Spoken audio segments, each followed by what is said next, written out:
योग गुरु बाबा रामदेव ने हिंदुओं पर हो रहे अत्याचार को लेकर बांग्लादेश पर बड़ा हमला बोला है। मानवाधिकार दिवस पर हरिद्वार में आयोजित जन आक्रोश रैली में समापन अवसर पर हर की पौड़ी पहुंचे बाबा रामदेव ने बांग्लादेश को टुंडपुंजिया देश करार दिया।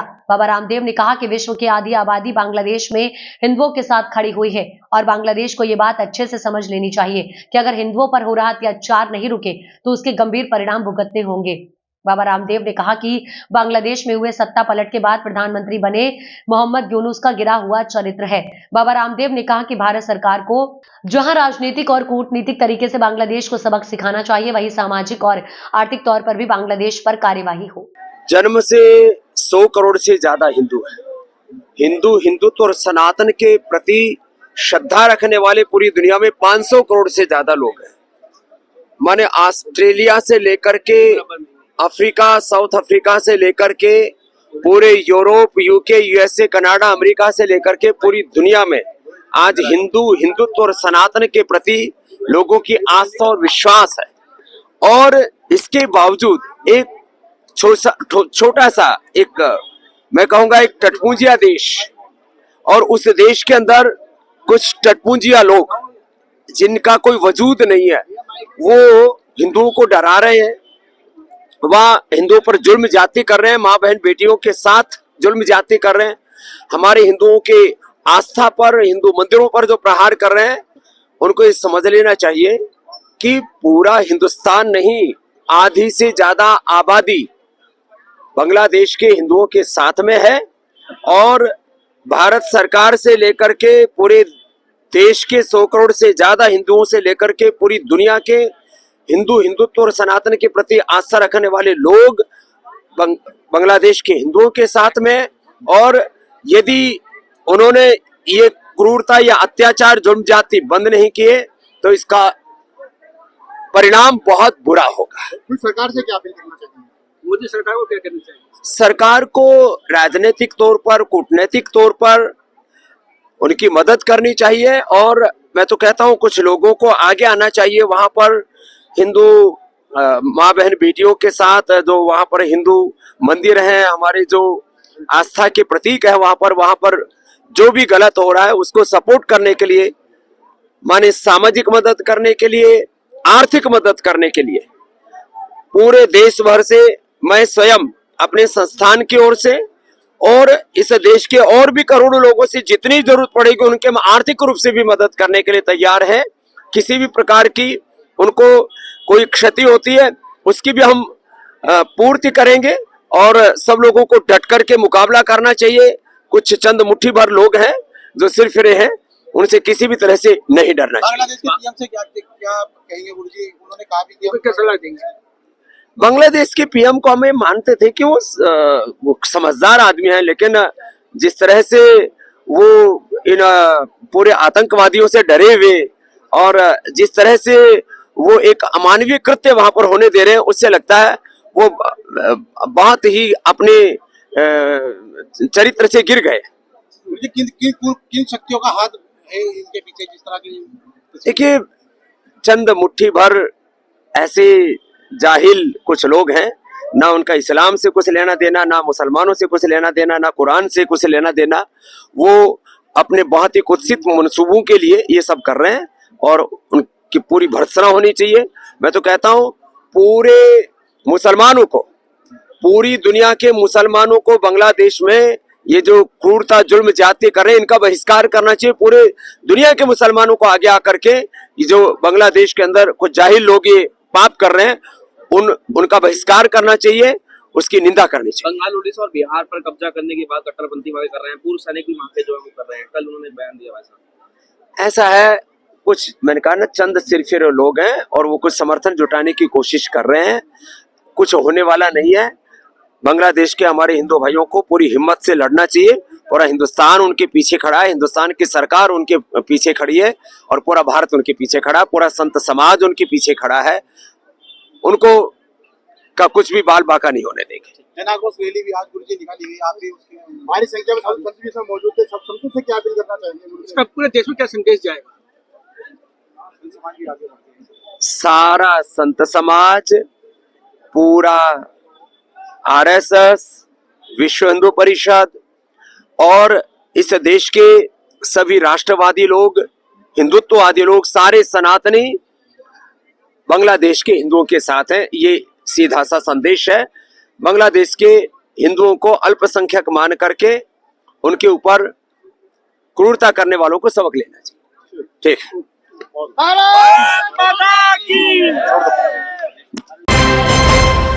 इस वक्त की बड़ी खबर मुरैना से आ रही है। मोटरयान नियमों के विरुद्ध संचालित एम्बुलेंस वाहनों पर आरटीओ द्वारा की गई कार्यवाही। परिवहन आयुक्त एवं जिलाधीश महोदय एवं पुलिस अधीक्षक महोदय के निर्देशन में मुरैना जिले में संचालित यात्री वाहन, स्कूल वाहन एवं अन्य वाहनों की चेकिंग कार्यवाही निरंतर जारी है। विगत दिनों से कार्यालय के संज्ञान में आया कि जिला मुरैना अंतर्गत एम्बुलेंस वाहनों का मोटरयान नियमों के विरुद्ध संचालन किया जा रहा है। चेकिंग कार्यवाही अंतर्गत आज दिनांक 10/12/2024 को जिला चिकित्सालय मुरैना पर पहुंचकर चिकित्सालय के प्रांगण में खड़े एम्बुलेंस वाहनों को दस्तावेज बैंक किए गए, जिसमें मोटरयान नियमों के विरुद्ध एवं निर्धारित मापदंड के अनुसार न पाए जाने पर एक एम्बुलेंस वाहनों को जब्त कर थाना यातायात मुरैना में सुवार्थ रखा गया, जिसमें नियम विरुद्ध संभालित 10 वाहनों, एम्बुलेंस एवं अन्य वाहन पर चालानी कार्रवाई की जाकर कुल 99,500 का राजस्व वसूल किया गया। उक्त चेकिंग कार्रवाई अंतर्गत क्षेत्रीय परिवहन अधिकारी, परिवहन आरक्षक जितेंद्र तोमर एवं होमगार्ड सैनिक उपस्थित रहे। मुरैना जिला अंतर्गत संचालित समस्त वाहन मालिकों को सूचित किया जाता है कि वाहन के निम्नानुसार वैध दस्तावेज पूर्ण होने पर ही वाहन का संचालन किया जाना सुनिश्चित करें, जिससे बैंकिंग के दौरान होने वाली असुविधा से बचा जा सके। विगत कुछ दिनों से मामला संज्ञान में आया था हमारे कि जो प्राइवेट एम्बुलेंस संचालक हैं वो मनमानी तरीके से एम्बुलेंस का संचालन कर रहे हैं। इसमें मोटर व्हीकल एक्ट के अकॉर्डिंग फिटनेस, परमिट, इंश्योरेंस वगैरह भी नहीं है।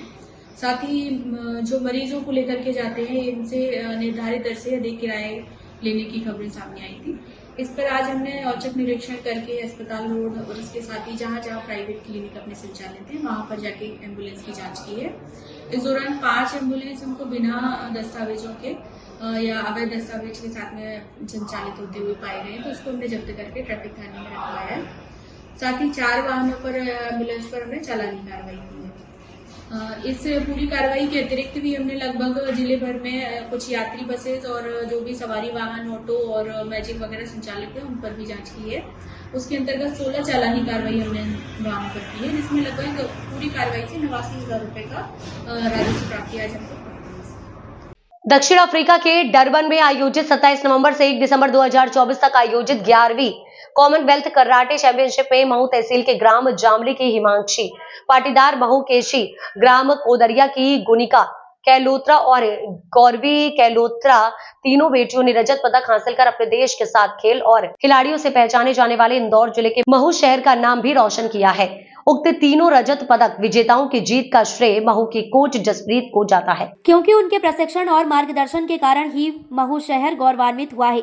कराटे के कोच जसप्रीत ने शहर क्राइम न्यूज चैनल के संवाददाता स्वप्निल सोलंकी को जानकारी देते हुए बताया कि भारत से 119 खिलाड़ियों ने चैंपियनशिप में हिस्सा लिया था, जिसमें भारतीय खिलाड़ियों का पूरा प्रबंध warrior journey karate federation of India के प्रशांत सरीन ने किया। इसी तारतम्य में आगे जानकारी देते हुए उन्होंने यह भी बताया कि खिलाड़ियों की प्रैक्टिस के लिए कोच तोहित अंसारी, रवि नागवंशी और दिल्ली से स्पेशल कोच प्रिंस ने अपनी जिम्मेदारी निभाई। दोपहर 2 बजे मालवा एक्सप्रेस ट्रेन से अपने कोच जसप्रीत के साथ तीनों रजत पदक विजेता महू पहुंचे, जहां ढोल बजाकर शहर वासियों ने उनका जोरदार स्वागत किया। इस दौरान कोच जसप्रीत और उनके साथ तीनों रजत पदक विजेताओं को हार पहनाकर स्वागत भी किया गया एवं मिठाई भी खिलाई गई। इसके साथ ही महू स्टेशन पर रेलवे स्टाफ ने भी अपनी ओर से इस बड़ी उपलब्धि के लिए कोच जसप्रीत सहित तीनों विजेताओं को बधाई प्रेषित की। इसके अलावा शहर के अन्य स्थानों पर भी इन विजेताओं का भव्य स्वागत किया गया। इस अवसर पर विजेताओं के माता पिता सहित शहर के अन्य खेल प्रेमी भी बड़ी संख्या में उपस्थित रहे। मेरा नाम हिमांशी पाटीदार है। मैं शिक्षा शिखर स्कूल से हूँ और मैं कराटे खेलती हूँ और मैं अभी साउथ अफ्रीका गई थी, वहाँ से मैं ये सिल्वर मेडल जीत के लाई। सर, मेरा नाम जसप्रीत सिंह है। मैं शिक्षा शिखर स्कूल में एज अ कराटे कोच वहाँ मार्शल आर्ट्स कोच वहाँ पे हूँ। एंड ये मेरे स्टूडेंट्स हैं, ये सब लोग गए थे 11th कॉमनवेल्थ कराटे चैम्पियनशिप खेलने के लिए, hosted by south Africa karate जो है उनकी तरफ से होस्ट किया गया था, जिसमें मेरी लड़कियों ने 5 सिल्वर मेडल जीते हैं अलग अलग कैटेगरी से। जैसे कि ये हमारी सबसे छोटी लड़की है, इसने अंडर 14 में खेला है, जबकि ये अंडर 12 की प्लेयर है and she had played in under 14 and उसमें भी इसने सिल्वर मेडल जीता है। देन यहाँ पे हमारी गुनिका किलोत्रा है, गुनिका किलोत्रा ने भी सिल्वर मेडल जीता है, काफ़ी तगड़ी फाइट खेली इन्होंने, टीम काता में भी खेला और उसमें भी सिल्वर एंड कुमेते में भी सिल्वर है। गौरवी किलोत्रा टीम काता सिल्वर एंड कुमेते में भी सिल्वर है इसका। मेरा नाम गुनिका किलोत्रा है, मैं शिक्षा शिखर स्कूल से हूँ। अभी मैं साउथ अफ्रीका में 11th कॉमनवेल्थ कराटे चैम्पियनशिप खेल के आ रही हूँ, जिसमें मुझे कुमेते में सिल्वर मेडल और टीम काता में भी सिल्वर मेडल मिला है। मेरा नाम गौरवी किलोत्रा है, मैं माउंटेन स्कूल से पढ़ती हूँ।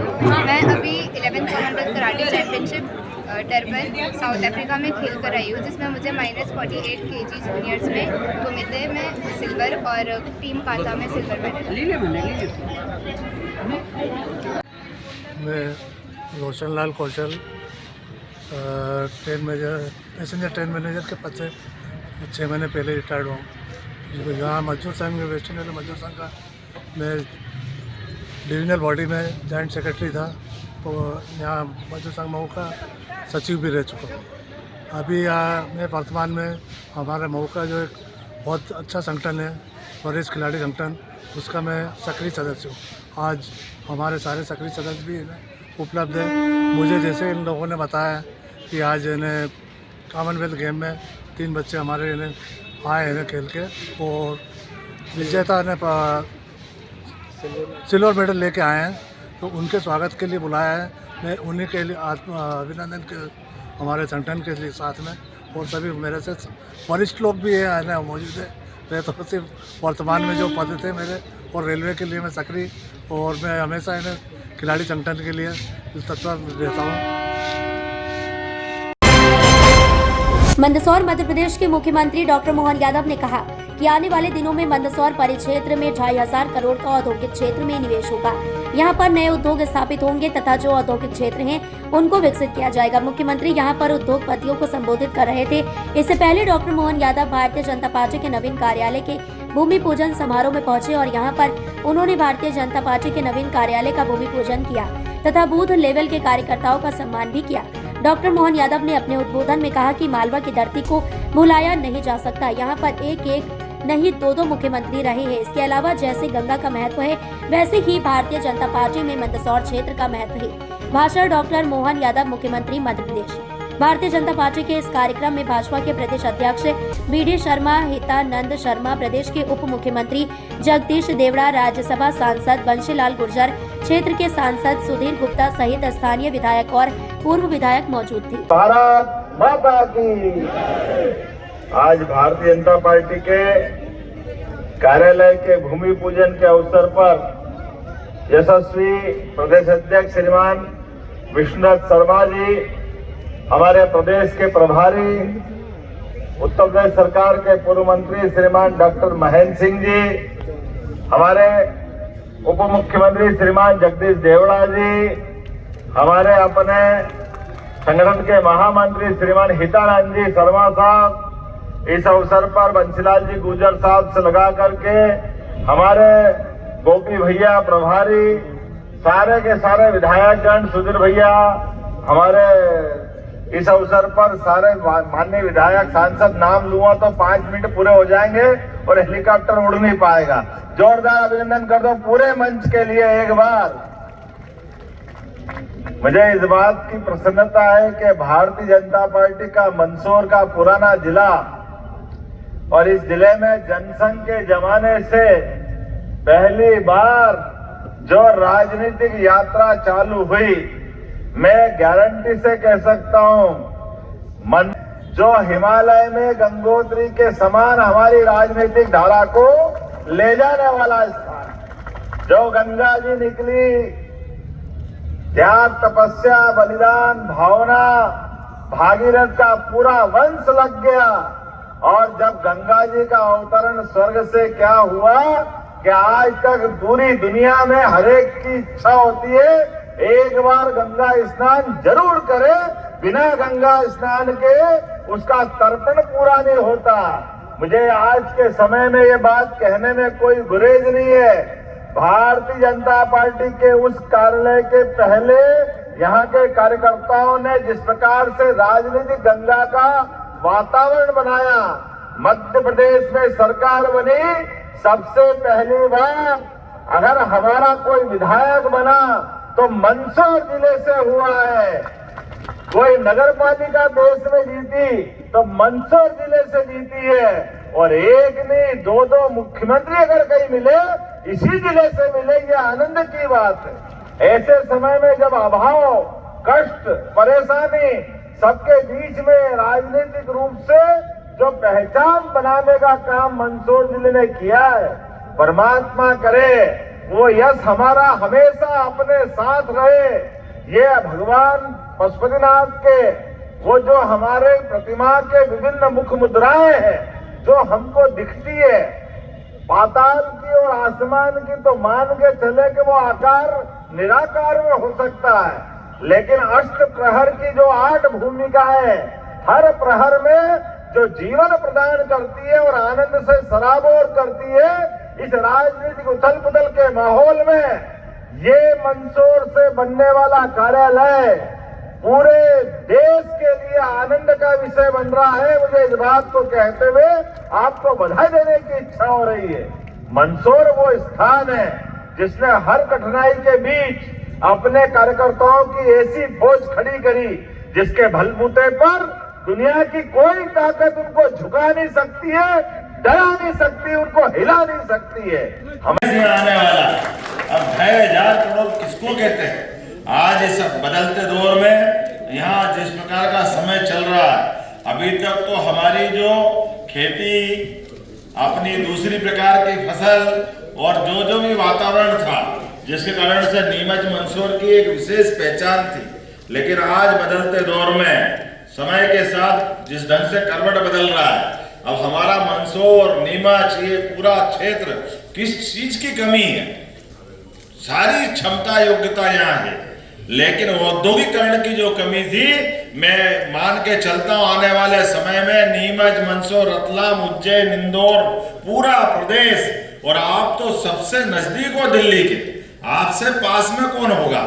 बदलते दौर में जिस प्रकार का समय चल रहा है, आज तो थोड़ा समय की कमी होगी, लेकिन जो बताया गया है कि जग्गाखेड़ी औद्योगिक क्षेत्र बसाई, ये जो लगातार 2 नए औद्योगिक क्षेत्र शेमली, काकड़ और बसई में जो नए इलाके बन रहे हैं, जिनके माध्यम से भविष्य की दृष्टि से जिस भी क्षेत्र में औद्योगिक निवेश के लिए उद्यमियों को आवश्यकता होगी, हम पर्याप्त रूप से लैंड बैंक भी बना रहे हैं। बिजली, पानी, आवागमन के साधन, हमने इस तरह से वातावरण ये जो देखा है, और आप मान के चलना बहुत जल्दी वो समय आएगा जब मध्य प्रदेश पूरे देश में नंबर 1 पर एक अपने औद्योगिक दृष्टि से 1 नंबर पर स्थापित होगा, और होना भी चाहिए। ये तो वो धरती है जो शक, घूर्ण हर काल में हर एक को परास्त करते हुए आगे गई। मालवा का मतलब ही मालवाला, मालवा का मतलब फोकलेट थोड़ी होता। मालवा का मतलब तो जिसके पास परमात्मा की विशेष कृपा है, और वैसे भी हम मध्य में है देश के, और मध्य में है तो मध्य के हिसाब से आयुर्वेद कहता है कि अगर आपका मध्य अच्छा है तो पूरा शरीर अच्छा है। ये हमारा जो हाजमा है, ये हाजमा हर युग हर काल में परमात्मा बनाए रखे। और वैसे भी कहते हैं ना बाप बड़ा ना भैया, सबसे बड़ा। तो ये जो आज के दौर में आर्थिक रूप से जो समृद्ध होंगे वही आगे जाएंगे, और ऐसे में बदलते दौर में सभी युवाओं के लिए, महिला, युवा, किसान, गरीब, सब वर्ग के कल्याण के लिए उद्योगपति केवल अपने लिए नहीं, वो बड़ी संभावना लेके आता है। कई लोगों के जीवन में उसके उद्योग से लोगों को रोजगार मिलता है, और उद्योगपति हो या हमारा सामने वाला श्रमिक, सब मिलकर के परमात्मा ने जो हमको काम दिया है, हमारे काम से यश मिले, अपना जीवन सफल हो, इस भावना के आधार पे हमारी संस्कृति चलती है। मेरी अपनी ओर से एक बार फिर इस नए निवेश के कार्यक्रम के लिए यहाँ के जिला प्रशासन को, माननीय जगदीश जी को और माननीय पूरे मंच की तरफ से मैंने भाषण दे दिया। तो किसी भी पार्टी के राजनीतिक दल के कार्यालय का बनना यानी एक नए युग का प्रारंभ करने के बराबर है।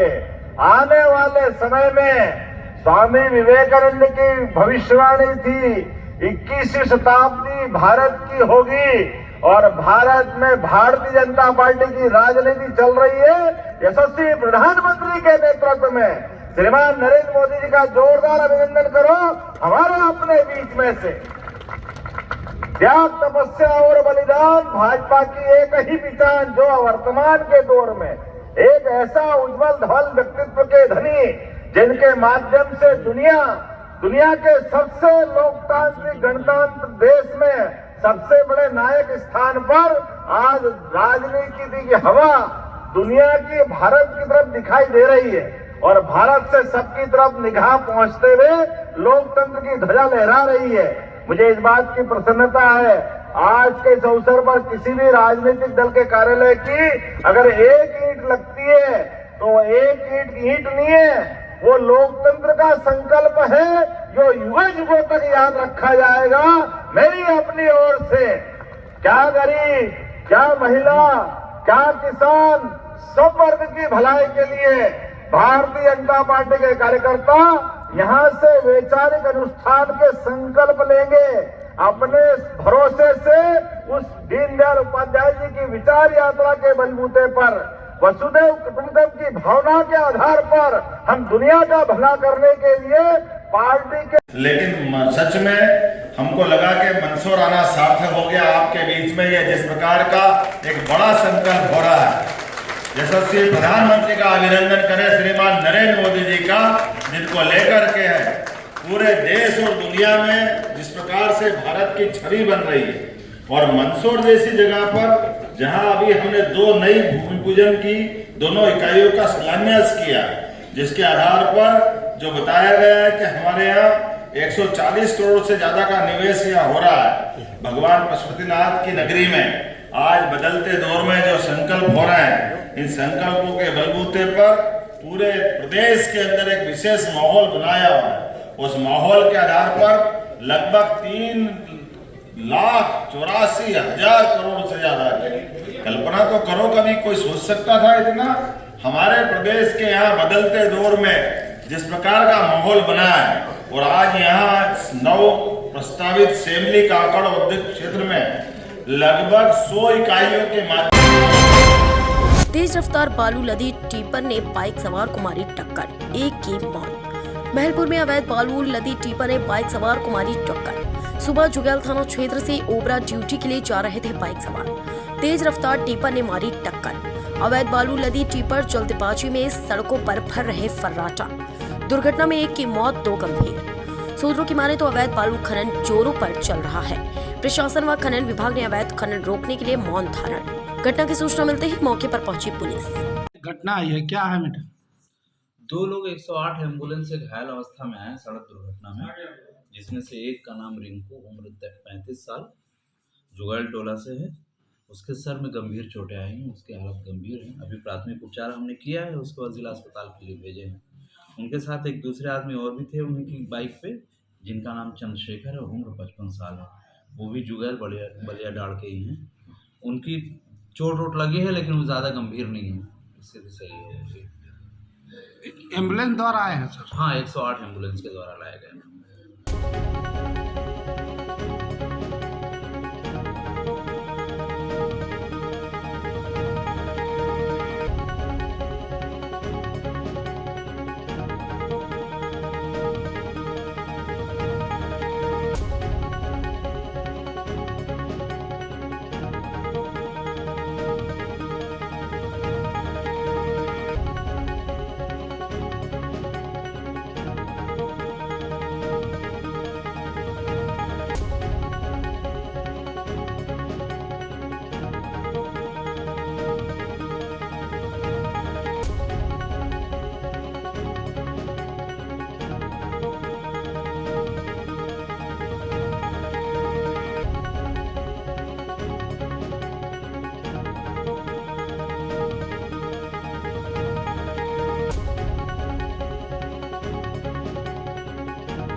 देखिए बड़ी खबर मंदसौर से आ रही है। मंदसौर जिले के श्यामगढ़ थाना अंतर्गत ग्राम कुंडला बुजुर्ग में आज दोपहर के समय खेत पर काम कर रहे एक व्यक्ति को कुछ बंदूकधारी लोगों ने अपहरण करने की कोशिश की। इस दौरान आरोपियों ने हवा में फायर किए, लेकिन ग्रामीणों ने उनका सामना किया और अपहरण करने आए एक आरोपी को ग्रामीणों ने पकड़ लिया, जबकि बाकी आरोपी बंदूक लहराते हुए कार से भागने में सफल रहे। ग्रामीण एक आरोपी को पकड़कर श्यामगढ़ पुलिस थाने पहुंचे हैं। यह एक सप्ताह में दूसरी बड़ी घटना है। 2 दिन पहले बनी कुरावन के पास भी ऐसी ही घटना हो चुकी, लेकिन पुलिस आरोपियों तक नहीं पहुंच पाई। इस घटना के बाद क्षेत्र में दहशत का माहौल है। फिलहाल पुलिस इस मामले में जांच कर रही है। सर, कोई गोली चलने की घटना की है, क्या जानकारी? दिनांक 10/12/24 को 2:15 बजे की कुंडला बुजुर्ग घटना है। फरियादी सुरेंद्र तूफान सिंह सोंदिया के खेत की घटना है। आरोपी अर्जुन सिंह, जसवंत, दारा सिंह एक अन्य आरोपी ने फायर कर मगन का अपहरण करना चाहते थे, लेकिन मगन मौके से फरार हुए। इसमें कोई गिरफ्तारी या कोई राउंड अप? इसमें एक बाल अपचारी को राउंड अप किया है। ठीक है, धन्यवाद। ये बंदूक, ये बंदूक देख लो, ये गोली मार रहे, ये गोली मार रहे, देख लो, ये गोली मार रहे, देख लो, ये लोग गोली मार रहे, ये लोग गोली मार रहे।